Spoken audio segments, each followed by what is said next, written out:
peace building and refugees in our communities, fostered civil society coalitions, and nurtured solutions to climate change. And I thought that was a wonderful paragraph that really expresses how integral you've both been to various movements here in the UK, but globally. Can I perhaps begin with a rather obvious question? I don't know which of you wants to go first. Why this book? Why now? Go ahead, Harriet. Then you go ahead, Ben. Okay, I mean, well, you can see we haven't rehearsed this at all. You can see it's live. I'll kick off then, shall I, Ben? Quick. I'll say, so why did we think now? We just felt increasingly concerned about the situation facing all of us who care about social justice and peace. And we just felt that there were these four fires raging of the climate crisis, of soaring inequality, conflict rising, and therefore more people displaced than ever before in history. And at the same time, populism fanning the flames of all those four fires. And so we just felt it was really important to think about how we as civil society, how people who want to counter those terrible trends, what it is that we could do. And how could we share the stories of all the amazing people, some of whom you're going to hear from tonight, that we've been privileged enough to work through with when we've been over our lives, going through those A to Z of different organizations that we've worked with. We've met such amazing and inspiring people that we felt it was really important to tell their stories and to give the inspiration from what people have done that is really successful, but also that we learn the lessons about how can we change, how can civil society rise to these challenges. So I don't know, Ben, if you want to chip in. Yeah, no, just to build on that a little bit, and I think particularly on the global issues, it seemed us, in a way, many of the people on this call would have worked valiantly away on kind of global issues, which are sometimes sort of not part of the kind of mainstream political agenda. That's the very reason we have to campaign on them. And yet, particularly with the kind of post-financial decade, arguably a decade, many academics will say a decade of the most kind of extensive popular movements and civil society movements and street movement that we've possibly ever known. Obviously, many of those on the left, but many also on the right. And that in sort of mainstream civil society, I think we felt that there was a kind of strange combination of a sort of out of touchness, which was worrying, a sort of danger of complacency, and I know Danny and others have written very eloquently about this, combined with a sort of lack of cost. So in many ways, our time had come on these global issues. And I always thought, I mean, joked almost with Harry about the fact that here in the UK, in all the debates around Brexit, I don't mean just the sort of specific debates, but what that represented.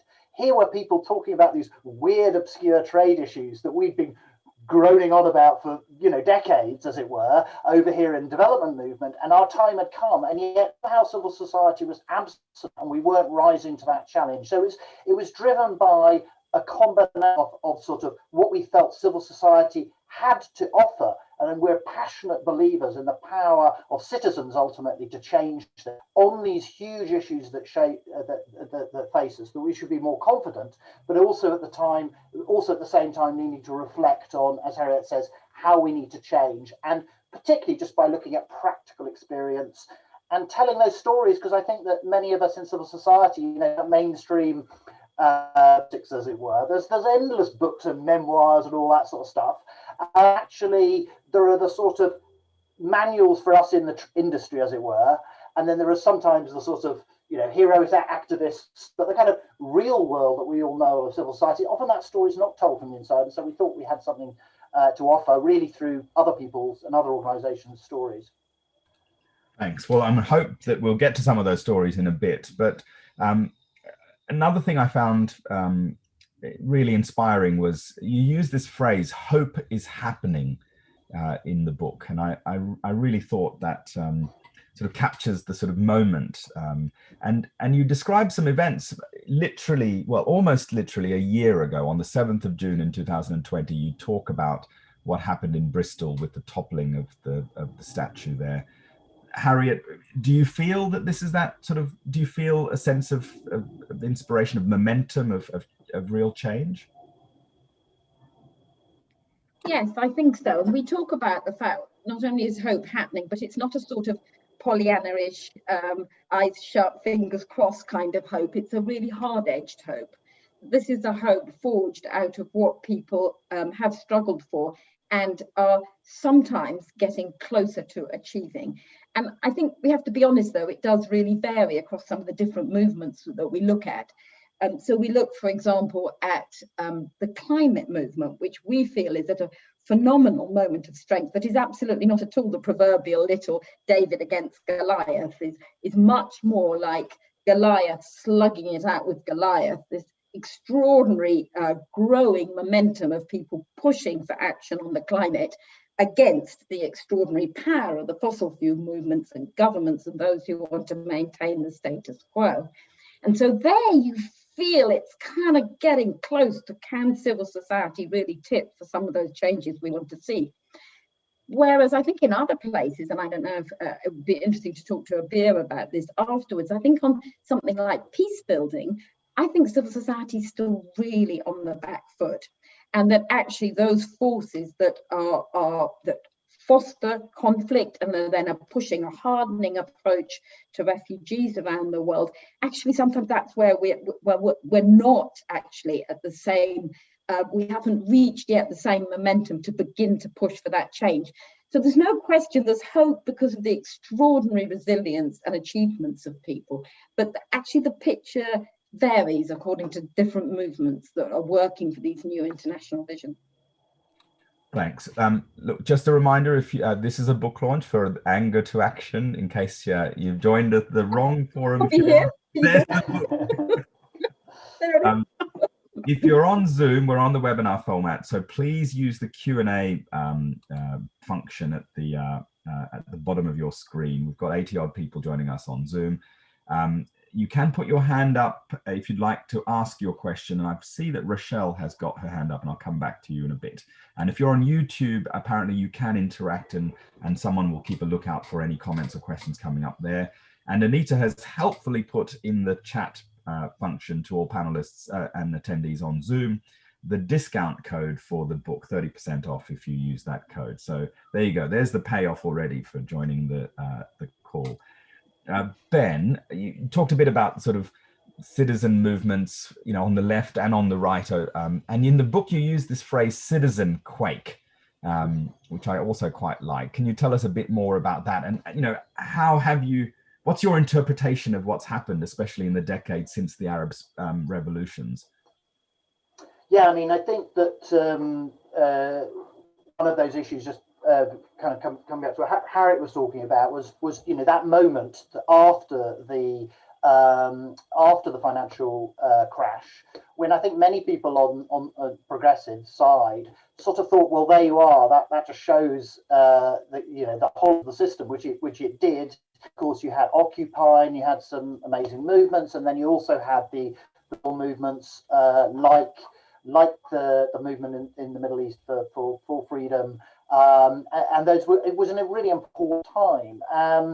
But of course, you know, it's not true to say that all of those have a kind of failed, if you like, in the sense of kind of what they set out to do. But obviously, there have been some brutal lessons there. There have been many others that have won through. It was great to see, for example, one we talk about is the citizens in Chile, extraordinary movement, which built out of tiny things. And now we've just seen the elections to the Constitutional Assembly, which is going to reshape the constitution in Chile. And it wasn't the traditional left or right that convicted a lot of independent and civil society people to see that through. So I think we did think, though, I think there was a mistake to some extent at that point where we kind of got captured by that, you know, the world as we knew it, the broken and kind of unjust had proved itself, and sort of change would happen automatically, or, you know, and I think the hard lesson we've learned is that, of course, you know, unexpected, I think, to most people, it's been the nationalist, populist right that has often triumphed out of that, out of some of the same kind of disillusionment, economic and social and political, and somehow we haven't organized well to sort of put the case and engage people. I mean, these are huge generations, and of course there have been progressive changes, incredible changes like the climate movement and others that Harriet have said. So part of the book is looking a little bit about, we think, and we started writing the book, of course, before COVID, but I mean, we do think there is now a different moment as we come out of COVID, and well, we start to do that, and obviously in many parts of the world we're still gripped by that, a kind of bifurcation in the road, the choice ahead, only be through very conscious organizing of civil society that we're able to, in that sense, that people think, well, this has made us rethink about our national, local and community values. It's absolutely connected, the micro, the national and the global, which to me is the crucial thing that civil society can do, and that mainstream politics has really failed to do, which is where nationalist populism has come in. So it is a really important moment for us, we think, as civil society and as citizens. Before we get to the global, I just want to come to the UK context, and wanted to hear from you both on, you know, how optimistic are you about the sort of political conditions, the civic space, a phrase that's often used to describe the conditions to nurture citizen action. You know, we've had several commentators, and even the former chair of, or the outgoing chair of the Charity Commission, the regulator in England and Wales, talk about the fact that charity should stay well away from politics and stick to charitable causes, and many sort of using that framing to put charities in some ways back in the charitable box. What do you guys feel about that, and what, you know, how optimistic are you that civic action will sort of push back on that? Well, I think it is a critical moment, and obviously this takes different faces in different parts of the world, and some literally, you know, deadly, and the restrictions and the pushback that you're seeing from you know, the new movements, the new political parties in place is significant. Part of the populist narrative in its different shapes and forms is quite explicitly you know, antithetical to civil society and to organized civil society, and that they want to brand us as all part of this mystical elite. And of course, the problem is that, you know, there are some things there to go on that people can tap into. I think that is part of the thing that prompted us to think we have to rethink, not to become defensive, but to rethink and reconnect, and people have talked about a sort of a movement moment that many organisations, even mainstream organisations, are thinking about how they reconnect with the public, which we've sort of taken for granted sometimes and got out of connection. So there is some grains of truth there, but there is no doubt about it that many, and you will know this, Danny, in Oxfam extremely well, that you know, that there are a conscious process of trying to undermine, demonize civil society, and we've not been used to that. We've always been like, we're charities. I mean, like, okay, you know, you might not disagree with us, but the right for us to exist and to be the good guys is taken for granted. It takes a long time for us to take that. So I do think we have to take that much more seriously, and we also have to be much more in solidarity with civil society movements around the world who are under, you know, mortal attack. Even in democracies like India, where, you know, there is extreme measures against one of the most vibrant civil societies in the world, and use sort of foreign spectre, foreign funding or whatever as a sort of stick to beat them. So there's, you know, it is a critical moment for us, and determined, I think, to stand up, to fight, and to do that in an intelligent way. And I think we feel, on the one hand, you have got that really dangerous closing down of civil society space. And on the other hand, you've got this extraordinary explosion of the new movements of the future, the school strikers, for example, the Black Lives Matter movements that have already achieved significant shifts in public attitudes to climate change, or to the issues facing the Black community. And I think that's where we can really see where the future has to be. It is about connecting much more with young people, about being digitally based and ready to respond more quickly to what it is that does resonate with people. And we talk in the book about an image of that perhaps civil society in the future could be a bit like one of those electric delivery tricycles that we hope will be part of a new low carbon society, where the sort of the front wheel is your values that are all the time driving what you do in civil society, and then your back two wheels, you've got the sort of battle, which is the street protests, the really enabling people to voice their concerns and the issues that are really close to them, and that where civil society and non-governmental organisations have built those bases with people, so they're not disconnected at head office, they're really with people when they feel that anger and want to express their concerns. And then on the other side of your tricycle, the other wheel is your build. It's about building the living alternative, about showing people a vision of how the world could be run in a way that was less unequal, that did tackle climate change and conflict and refugees. And so we think if civil society could sort of reorganize itself around that and get out of the stodgy middle ground where some parts of some non-governmental organisations perhaps were a bit stuck in that stodgy middle ground, whereas actually the potentials that we've seen in the movements of the past decade are really inspiring for the future. Brilliant. I can see it now. You two, from a Challenger tank through the City of London to driving your own sort of civil society equivalent of a sort of Deliveroo tricycle, challenging power. And this is great. Just a reminder, there are the questions and answers, questions and comments can be put into the Q&A box at the bottom. Joanna has asked, you've talked about civil society a lot, which is not an expression I've come across. Is that different from society? What do you mean by civil society?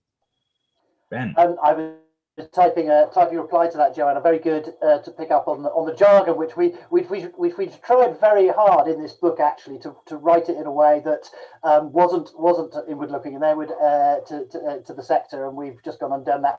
I mean, really, what we mean by civil society is all the ways that ordinary people come together to organise in all kinds of ways to try and change things for the better. So it's really all that space of charity, NGOs, but also many informal networks in which people just come together, not through a government, not through the market or business, all that stuff that happens, and it's a huge space. And yet, in on the news, you occasionally get protests or what have you, but it's just. No, you don't get that sort of Andrew Marr saying, well, let's look at this latest movement of climate, for example. I think it's a great example. It's a huge movement at the moment, and yes, they'll report on a demonstration, but do we ever get that analysis about, well, what's the strategy here and what's happening? We get a bit of it, but not much. So I think that it's overlooked, but basically it just means like citizens coming together, taking action, all sorts of things that I'm sure everybody on this call is involved in 100 different ways, but we don't really enough, I think, in politics. We know from history, and we do look at a bit of history and how this is built at different phases over the last few decades, that actually it is citizens that, acting through what we call civil society, usually the way that the big changes happen. Votes for women, the campaign against apartheid, the votes, the whole movement for environmentalism. Yes, it goes into the mainstream, but it's us as citizens. And remember this about climate. You will see that over the next few months, won't we, Harry? All sorts of ways, which is great, that businesses engage me, Banks of England managers and all that. But I have no doubt about it. None of that would be if ordinary citizens hadn't taken action through pressure groups, through all the work that was very much on the fringes. So I think we need to take hope from that. It's utterly impossible is now incredibly mainstream, and we need to make sure the mainstream deliver, of course. But that, I think, is one of the things we wanted to talk about in the book. Great. Just on that, there's another question from Daniel Nealon on what are the main contemporary crises and where do you see hope and where do you not see? Maybe Harriet, you've mentioned climate change. Any other contemporary crises where you feel civil society is or isn't making a tangible difference? Well, obviously, it really depends in which country you're looking at and in which ways. But to take another example would be some of the amazing work that people are doing to help counter the anti-refugee feelings and anti-immigration feelings in this country, for example. And so in the book, and we can hear about in a minute, about the amazing movement of community sponsorship, which I think is a really good example of how people can build that living alternative and help shift the culture in a society. That is about really concretely affecting people's values, so that people do feel that they would like to welcome a refugee family to their neighbourhood, for example, and make that happen. And it's those really concrete, positive changes that can shift the values. And that's absolutely where we've got to get back onto the front foot, because obviously the populist movement can dominate those debates. And this is not something that governments legislate for. You can't legislate for people's values, but you can build it step by step as civil society, whether it's about encouraging more people to welcome refugees to their community, for example, or whether it's about something like fair trade. And I think one of the movements, and Danny's question, he was sort of saying, on which ones are we winning, as it were? And I think inequality, I think that's an issue that's not enough in our public debate. I mean, you've done a brilliant job, Danny, at Oxfam with all your amazing sort of factoids, and I'm sure you can share some of them with us that really highlight very starkly the scale of inequality that's plaguing the world at the minute. But we don't hear enough debate about what are the solutions and how are we going to address those inequalities, whether within countries such as our own or between countries. And of course, I think what we try to talk about in the book is how all these issues are connected. The deep inequality and the climate crisis are driving rising conflict, and that leads to more people being forced from their homes.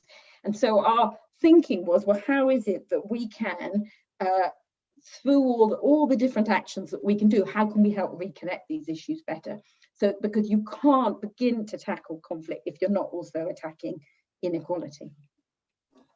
And some of it is unexpected. I just wanted to share a moment from a couple of weeks ago when one of my colleagues at Oxfam, who works on health policy, I mean, was almost shaking when she heard the news that the US government, of all governments, was willing to waive intellectual property rights on the vaccine technology and formula. You know, who would have imagined that the US, of all places, would have been willing to give up on this sort of fundamental part of their sort of global capitalist strategy?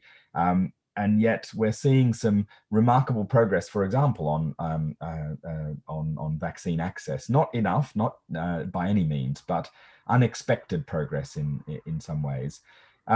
So you both talked about inspiring stories, and one of the fantastic things you've done in writing this book is you've talked to lots and lots of people from all around the world, and I'm delighted that we're joined tonight by 3 of those people you spoke to.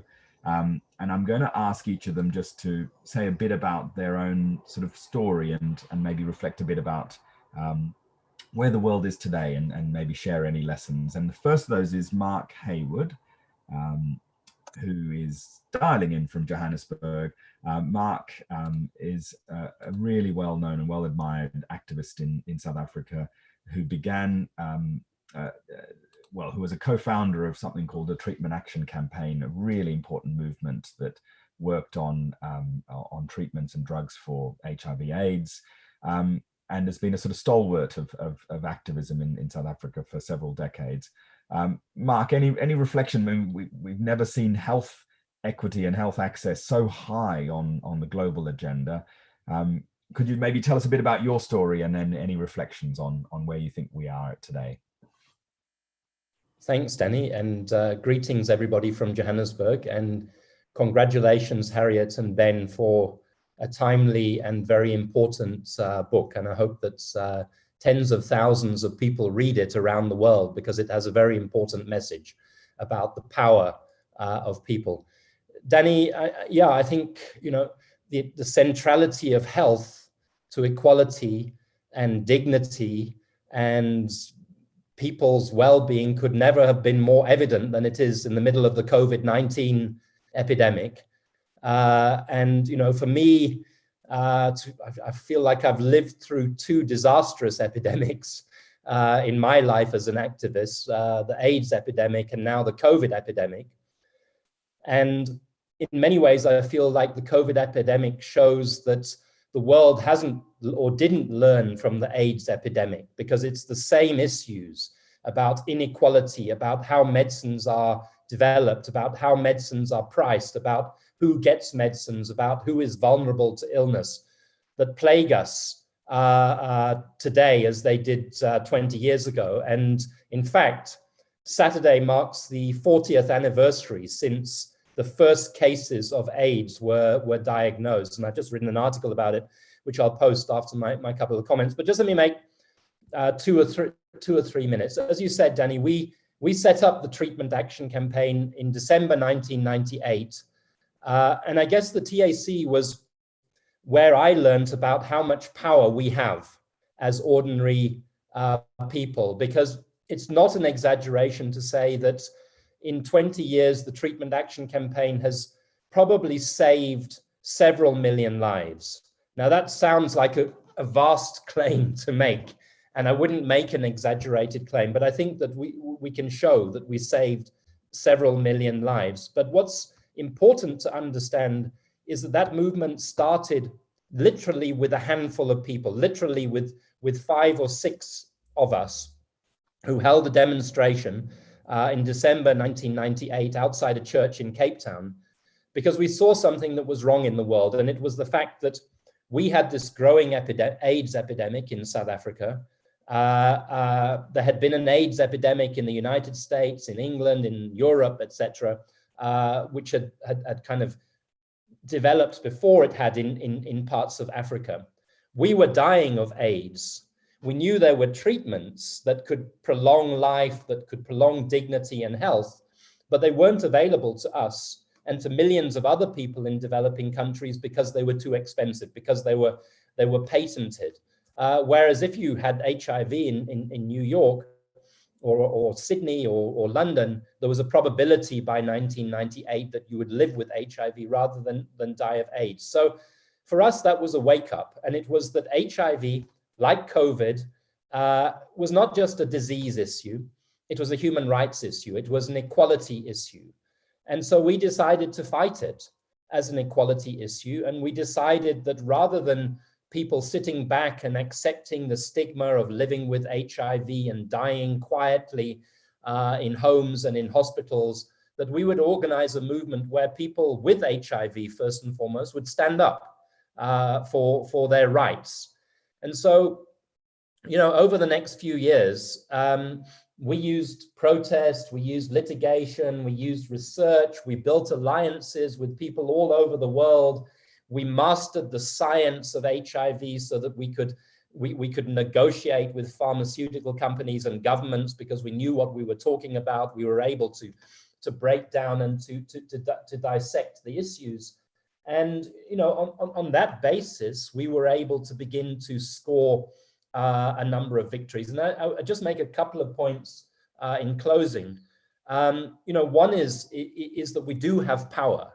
And although we feel very powerless, I think, in the face of these big issues in the world at the moment, because of the notion of human rights, because of the constitutionalization in many countries of human rights, because of the power of ordinary citizens, we have to realize that we actually do have a lot of power to fight back against these things. And the second thing I would make just before I finish is to say, one of the things I learned is that, you know, you can have a grand vision, but you build a grand vision through small steps, through small victories. So we were fortunate, we won many victories, but we would get a little victory, then we would say, thank you, we'll take that, we're going on to the next demand. Thank you, we'll take that, we're going on to the next demand. And with that, with each victory, people gained a sense of their own power. They gained in confidence of their own power, and the movement consequently grew and grew and grew. So in a nutshell, in 3 or 4 minutes, that was the Treatment Action Campaign. We're still there. We're still fighting. AIDS is not over. And as I said at the start of this, I think COVID poses many of the very same questions, including the problem we have now of vaccine inequality and vaccine apartheid all over the world. Thanks very much, Mark. I think you really made that clear connection between that experience of HIV/AIDS and today, and the point that, you know, charities welcome, you know, donations of vaccines here and there are welcome, but it's not going to replace the sort of deep equitable or equity-based solutions that we need if we're going to resolve this pandemic, but also have any chance of building back fairer. I'm just going to invite another one of the people who's featured in the book, Abir Haj Ibrahim. Abir is going to be joining us soon. Yes. When you read the book, you'll see that Abir is talked about and her early dreams of becoming a belly dancer, having worked as a flower trader and then as an accountant in an oil company. But most remarkably, perhaps, you were also an instigator of this wonderful network of thousands of civil society activists focusing on peace and peace building. Like Mark, Abir, could you tell us a bit about your story and perhaps some lessons that you'd like us to draw? Yeah, good evening, everyone, and congratulations for the books. I'm sure that it has so many love, passion, thoughts, knowledge, experiences between its lines, and everyone will enjoy it. Actually, as Ben said, we started as an active citizen in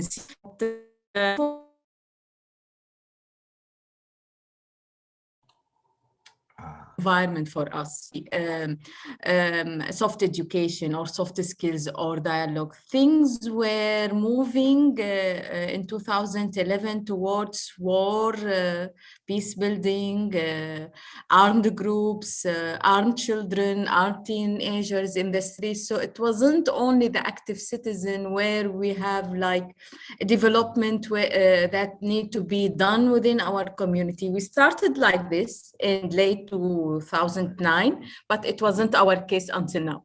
So we shifted the whole interventions in working with mostly teenagers and the ones who are holding weapon on several checkpoints.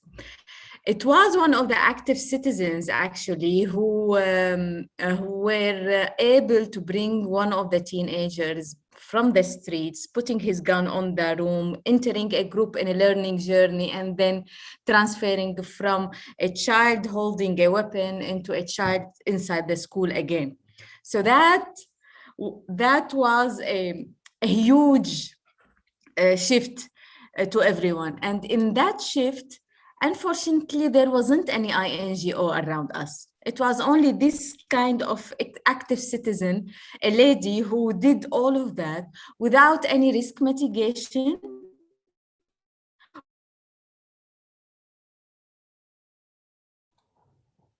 Apologies for the connection there. Unfortunately, Abir's in Lebanon, so the connection's probably a bit. It's cracking. It's cracking. I think we heard you until you were talking about the sort of activist, the lady working, and then it sort of cracked up again. Yes, so it was her passion to have like a peace building with the teenager through the peace education. It wasn't about the vettings, it wasn't about the scanning, it wasn't about the risk mitigation. And this kind like of movement, which we need to take into our consideration. It's not an NGO, it's a movement that we have to support. And the movements are around the globe with so many different ways to accomplish and to achieve and goals to be successfully on the ground. But unfortunately, it was shifted to a donor-oriented issue, not a movement. And here where we come to focus on the role of the INGOs who need to backstop the movement and support the movements, not to transfer all these movement to local NGOs, not to ask them to work closely with tiles of documents and tiles of papers and forget that teenagers who is holding a gun in the streets, what kind of work that we need to do with. So, and also there is something that we did not, it's a war zone, and you know Syria, now we've been 10 years in a civil war, and it wasn't an easy 10 years for all of the Syrians in the region and even inside Syria. It wasn't like we to mitigate risk, because risks, it was our daily living conditions. Once you are awake, it's a risk. Once in the streets, it's a risk. So we didn't have to go through all this process where we put plan A and plan B for risk mitigation. If we mitigated risks, we did not survive until now. If we want to peace build, to do a peace building, we will not be able to do that with the risk mitigation and all these like work that the INGOs or even the donors want us to do. So we moved in 10 years into a dialogues and peace building and bringing people together. And unfortunately, until now, we did not achieve it.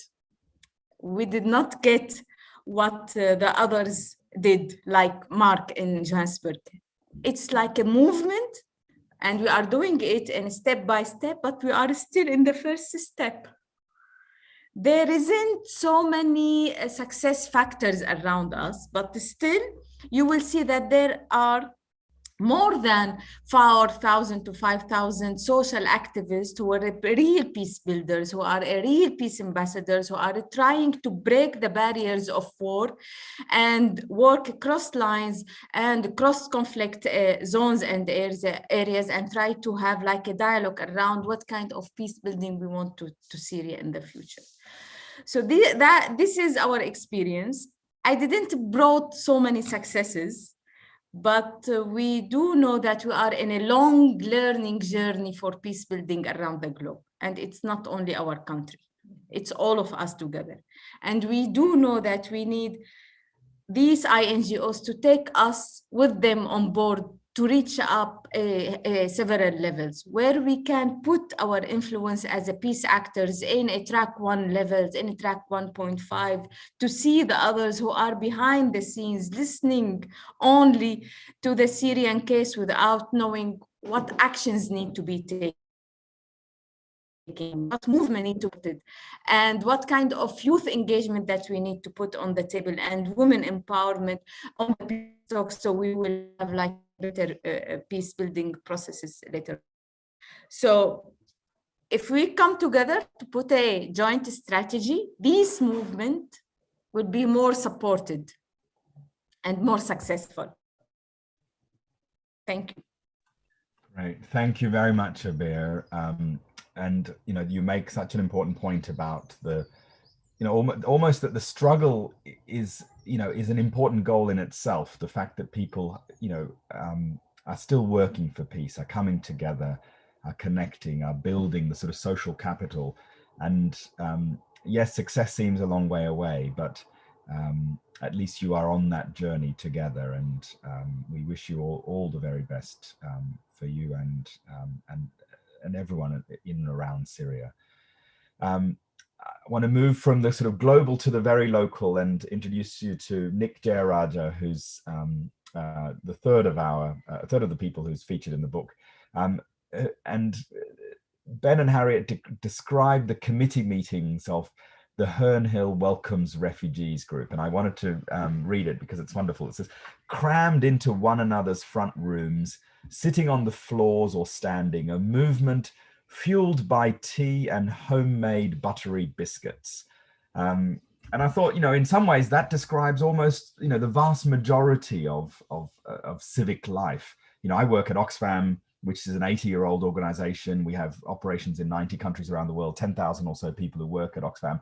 But we also began with 8 volunteers who crammed into each other's rooms and into church halls to organize back in 1942. And I think there are moments and glimpses in this book of these sort of different manifestations of people coming together. And especially I was particularly taken about the work of Herne Welcomes Refugees. And Nick, you now work for Citizens UK, which is again an amazing example of people coming together here in the UK on matters of sort of huge importance for our society. And I wanted, it'd be great to hear a bit about your story as well. Thanks, Danny. Hi, everyone.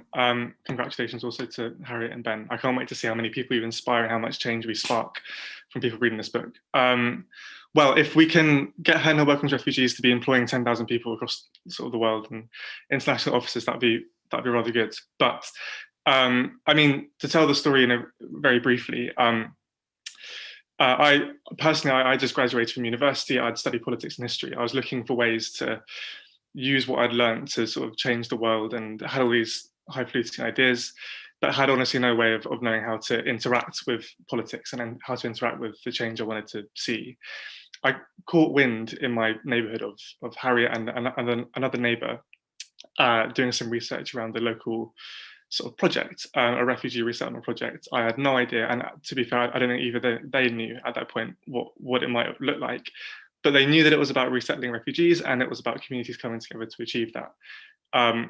I jumped in because I wanted to learn, I wanted to be involved, I wanted to see what was going on. From there, the three of us held a public meeting after doing some research into what it actually is that we were trying to do, which was the community sponsorship scheme, which is a home office scheme that invites civil society to take some of the responsibility or to share the responsibility for resettling refugees, be that linking them to local sort of services like schools and GPs and finding housing, but also the very basic things like befriending and showing a family that's just arrived in London how to use public transport and how to register for a TV license and all that.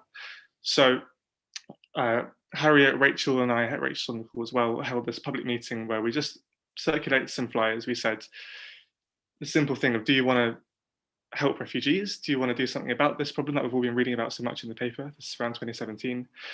And we weren't sure whether to expect no one to turn up to this church hall that we'd rented, or 50 angry people saying, not on our streets, thanks. In fact, what we found was 60, even 70 really supportive, excited people who were curious, who were disappointed by what they were seeing in the news and what was around them, and family members who had stories and whatever. They'd come for all different reasons, but they'd come. And we had a really exciting evening where we presented what we thought we could do. And we passed around loads of bits of paper saying, if you want to be involved, put down your email address. And we went from there, and Herne Welcomes Refugees was born. And from then, it very quickly became, crowding into living rooms, various ones around Herne Hill, and dividing up the work into sort of committees. Who's going to take charge of finding housing? Who's going to take care of language, ESOL, all the rest of it. Anyway, fast forward sort of 10, 11 months of very hard work and lots of dedication from a steering group of around 30 people in the end, locally. There was a welcoming team, a welcoming party in a car on the way to the airport to pick up a refugee family who the Home Office had liaised with the UNHCR to identify and to bring to Herne Hill. That family, I'm delighted to say, have now been in Herne Hill for a number of years now, and are friends and neighbours to all of us. And we're now working towards resettling the second family. This is an interesting example, really, because it's an example of civil society coming together to do something about an issue that they care about. But it's also a really interesting example of government working with civil society, because we weren't just protesters. We wanted to make change and we were desperate to do it.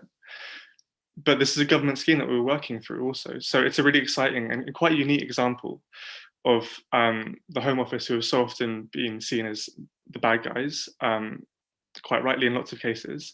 But actually, for Herne Welcomes Refugees, we've worked with them. And actually, what we're doing is really exciting because there's been a scheme that's been thought of that's meant that we can step forward and do exciting things. I think the really exciting thing to learn from this, though, is that we gathered a room of 60 or so people, and dozens of them I was chatting to afterwards said, I've read about this on the TV, or I've got a family history of migration, or whatever reason, but this situation makes me angry or upset, or I want to change it, but I had no idea what to do. And actually, all we had to do was create a space where people came together and create a vehicle, a very simple one, to say, let's come together, let's do something. And then out of the woodwork comes civil society, in that instance, just waiting to do something, waiting to give their energy, give their ideas, give their time to change the world for better. And I think that was a really exciting moment that's really stuck with me. And the group still exists and is still doing brilliant work. And it continues to this day. Great. Look, thank you, Nick. And thank you to all three of you. From health justice in South Africa to peace in the Middle East to welcoming refugees in South London. It's fantastic to hear those examples of civic life, of civic action, of people power, call it what you will. And thank you, Ben and Harriet, for bringing those stories to life in the book in the way that you have. There's lots and lots of questions, and Ben and Harriet are busy answering them on the panel. If you want to see Ben and Harriet's answers, you can see the sort of answered tab on the Q&A box, and you'll be able to see their answers as well. Now we've got about 10 minutes or so. Edred Whittingham has been waiting very patiently to ask their question. Edred, can you? There you go. You should be live now. Hello, can you hear me? Yep. Lovely. First of all, thank you ever so much to the panel. My question relates to self-education and how to do it effectively. So just for a bit of context, I'm very privileged in that I'm a humanities student at a good university, but I often feel very overwhelmed by the sorts of issues that have been talked about this evening. And I feel shockingly ignorant in a way. And I know that there's many people like me. So I wanted to ask the panel, how do you become an expert on an issue to the extent that you have become? Do you focus on one issue? Do you focus on several issues? And whichever it is, how do you go about gaining that self-education? What should you be reading, apart from obviously the book on sale tonight? Yeah, because I watch a lot of YouTube videos. I've got a big collection of books, but I never know if I'm actually using my time effectively. So thank you very much. Great question, Edred. Where to start? Harriet, Ben.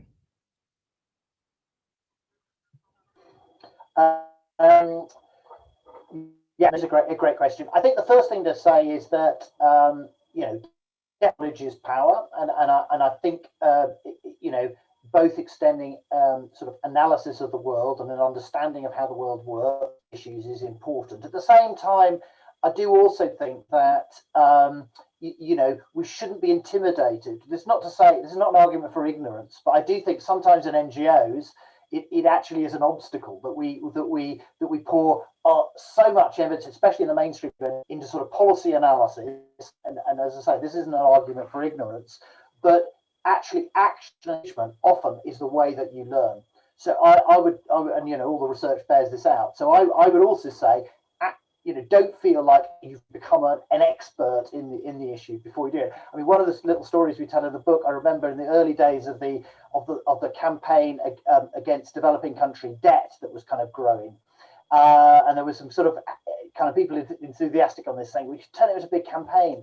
And saying, this is bonkers. I mean, it's on like page 27 of the Financial Times. Nobody is going to get involved in the obscurities of third world, of developing country debt at the time. But because through the campaigning, we brought it alive and we trained it into ways that people could understand, as several of the panelists have been talking about, that actually brought it alive. And by being engaged in the issue, it empowered people. I think one of the most inspiring things I think about the Treatment Action Campaign is the way in which it was both a local, national and international issue, and talks eloquently in the interview about the way at the very local level, people engage in conversation with normal, ordinary people who are affected by this disease and the pandemic about these issues. So I just think that, yes, definitely educate yourself, but don't feel you can't act. And through action, you often learn as much as reading the books. Mark, you wanted to come in. Thanks. Yeah, it's a lovely question. I mean, I've been an activist for about 35 or 40 years, and it's a daily process of learning. You will always learn, keep on learning from other people. As Ben said, I've found that there's nothing better to force you to learn than to have to engage in a particular campaign. I remember when we started litigation against pharmaceutical companies, suddenly I had to learn about intellectual property and all that areas of law and how medicines were researched and developed. You have to learn on the foot, but you learn best when it's for a real reason. The last thing I'd say on it is don't think of education as just a solo effort. It's you in your book and your room at home.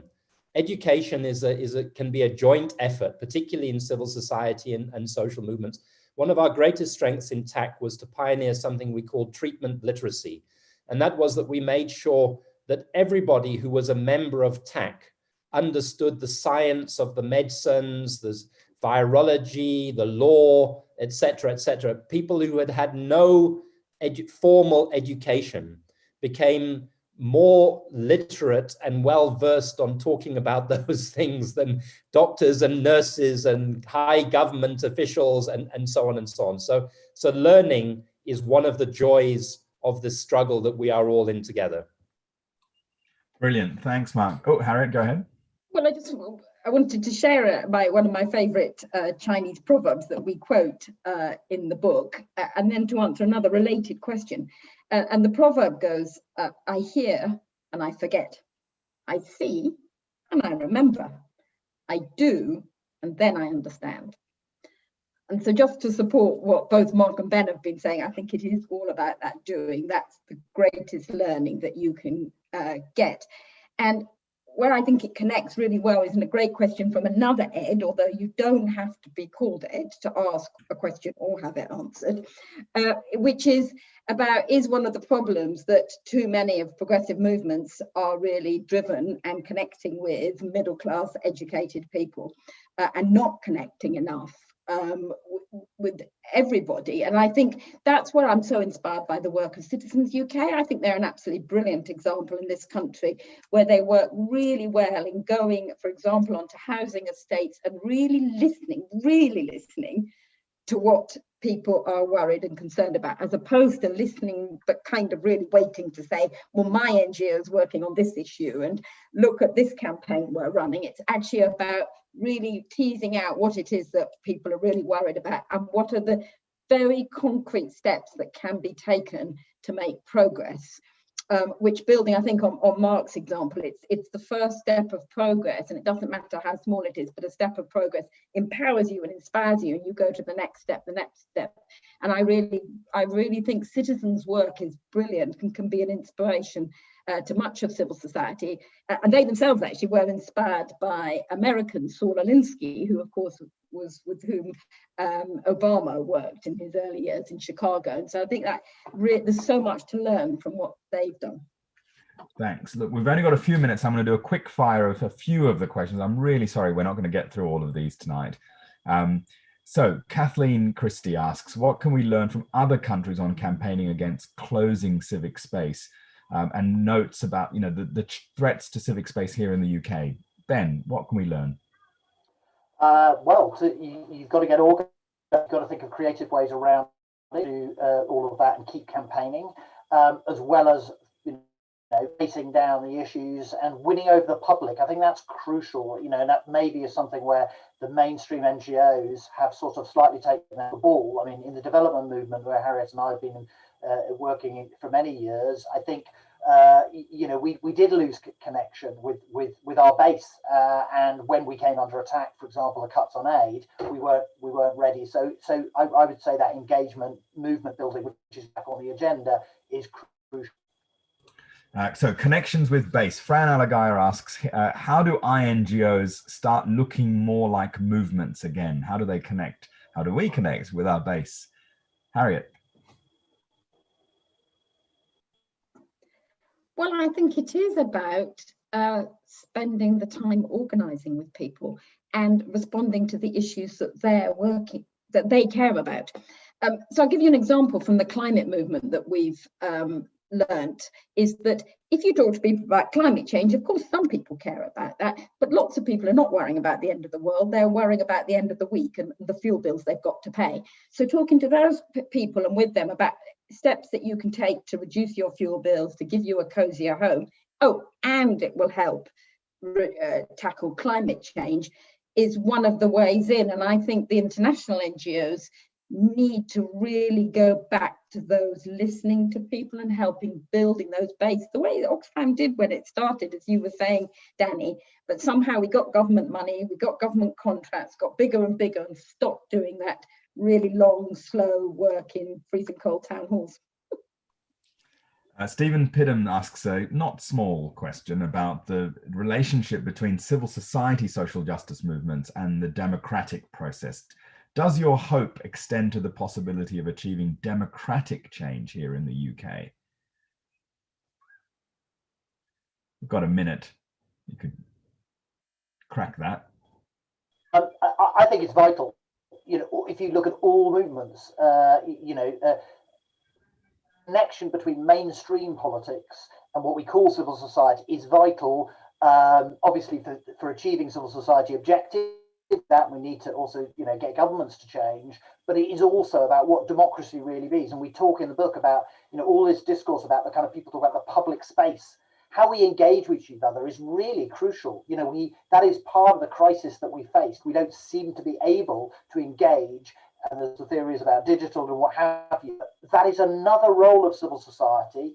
Not in a kind of way that brushes away the inequalities, but part of our role is through goodwill to bring all sorts of different people together. May not be people, as Harriet was saying, who always agree with us. And I think in civil society sometimes we just talk to our base. It's a big discussion. I've had the privilege of working in the refugee movement over the last few months about how we engage with those people who aren't just our supporters, who are sympathetic to our cause.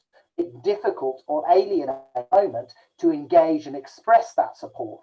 And that is crucial for us, and it's crucial for the health of democracy. I mean, absolutely.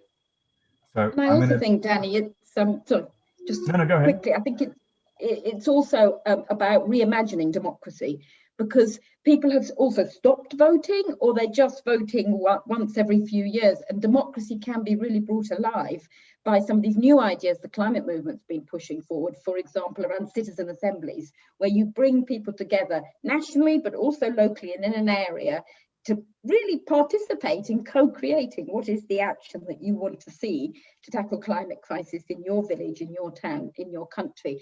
And I think really so much of what we've talked about in the book is examples of people who are building those new forms of democracy in so many different ways, as well as holding governments to account and pushing them when they make promises and don't keep them. Look, great. Look, thank you. That's probably a great, or as good a note as we're going to get to end this conversation. I'm really sorry to Dan, to Push, to Dave, and a whole bunch of others for whose questions we didn't get to. But to everyone, I hope that's given you a flavour of what's in this amazing book. And several people talked about this being timely, and I certainly endorse that. There is something really profound going on, and it is a moment in human history where we could retreat into populism, into narrow self-interest, into self-destruction in terms of our ecological future. And yet it's also a moment where we can transform and do things really differently, radically differently. And I think Ben and Harriet's book gives us some lessons, some tools that each of us can use, regardless of whether you are like Edward starting out on your journey, or people like me who happen to work for rather large and well-established bits of civic life. I think there are some really important lessons for everyone. If you do want to buy the book, just remember there's the code to get your 30% discount posted by Anita in the chat. I wanted to say a huge thank you to Mark, Abir, and Nick for sharing your stories, or a glimpse of your stories. And a big thank you to everyone who's joined for this session. And congratulations, Ben and Harriet. I'm very sorry that we're not all together, but personally, I'm going to go and raise a glass of wine now, and I shall raise it to my wonderful panel. And in particular, can I just really thank Danny for chairing it so skillfully and so beautifully. It was really, Danny, you've obviously read the book. I'm terribly impressed. So thank you very much. Also, thanks to the amazing panel, but I'd also like to thank the wonderful Ashden team who helped organise this evening. And I'd like to say particular thanks to our amazing editor, Kay Paris, who refused to join the panel, but I know is here tonight, and who, when me and Ben were arguing and stuck, it was Kay who knocked our heads together and helped find a way forward time and time again. So thank you to Kay and to everyone, and particular thanks to the rest of the panel and to Danny for helping us celebrate this evening the launch of this book. Brilliant. Thank you so much for everyone for joining us as well. Brilliant. Bye-bye. Everybody, we'll have to meet again after COVID. We'll have a proper really party. have a party. That's our aim, to have a proper party later. Bye then.